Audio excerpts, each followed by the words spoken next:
พี่น้องเป็นจังไดแน่น้องยูริโตเกียวมิวสิกนั่นเขาเจ้าว่าตกมาตั้งแต่ข้างเทิงตก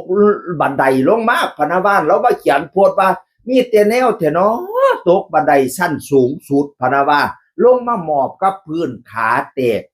บวกซ้ำว่าเทิงแตกเทิงซ้ำพะนะว่าแต่กับหัวรอได้อยู่555โอ้ยคำเพียงอีพอเอ้ยทั้งเก็บทั้งหัวรอตาลิโตนชาติแท้น้องยูริโตเกียวมิวสิกพี่น้องเอ้ยแล้วก็มีแชทคือสิแม่นผู้ใหญ่บ้านฟินแลนด์หรือ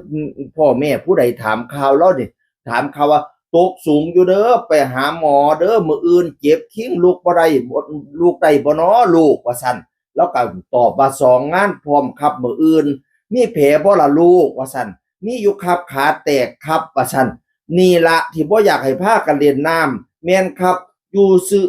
ซื่อๆก็ลื่นลงมาเลยครับว่าซั่นว่านั่นน่ะ มื่นลงจากเวทีชั้นสูงสุดตกลงมาแม่นบ่แม่นมื่นจากเวทีบ่พี่น้อง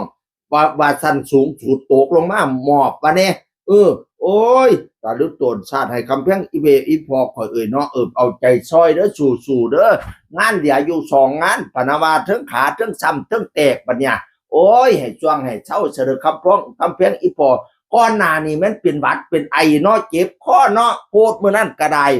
เอาใจช่วยผมในเด้อครับมื้ออื่นเสียงลำข้อติดเสื้อแบคทีเรียเป็นแผลในข้อ3จุดเกิดมาเพิ่งเคยเห็นพระสันว่านั่นทั้งเจ็บข้อทั้งเจ็บขาแตกบัดนี้เนี่ยอีพอคอยโอ้ยให้ช่วงให้เช้าซะเด้อเนาะมื่นแล้วก็ล้มลงมาจากสูงสุดมูบเล็บเฟียบอยู่กับพื้นปะนะว่านั่นน่ะโอ้ยเจ็บหนักไก่ผู้เล่าเจ็บเบาไก่หายให้ช่วงเด้อคุณหมอรักษาเทวดาคุ้มครองขึ้นเวทีก็ค่อยๆขึ้นคำแพงอีพอเวทีก็สิสูงแน่ก็สินั่นล่ะ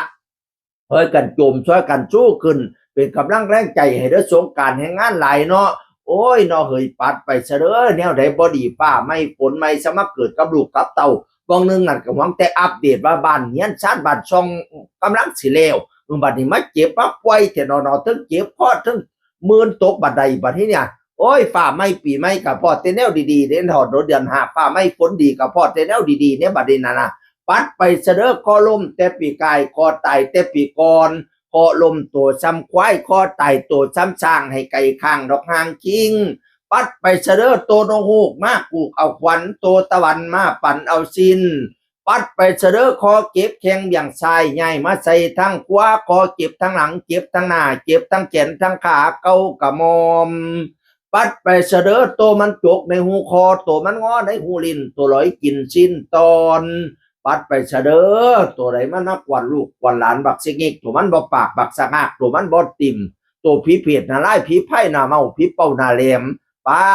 ไปข้องกินยุดหยาไปข้องถ่ายยุดินปุ่น10 ปีอย่ามาถามกินเข่า9 ปีอย่ามาถามนอนน้ำเท่าขอสารออกดอกเท่าขอตอกวงใบปุ่นโตเจ้าจังเรามาให้ช่วงให้เศร้าสักคำเพียงอีพอแนวบ่โจพอสีแนวบ่ดีพอสิล่างให้ขาวงามเจียงหอยอย่างยดย่อยน้ำปนบ่ให้มีให้เจ้าแจ้งปะดาวให้เจ้าขาวปั่นไฟความเจ็บยะสุได้ความไข่ยะสุมีบัดนี้ให้แข็งแรงแนวให้ยะสุมาเปิดแนวเฮยะสุมาเปลี่ยนเด้อมันยืนเสียงอื่นคนเก่าสู่ฟังสวัสดีครับสวัสดีครับ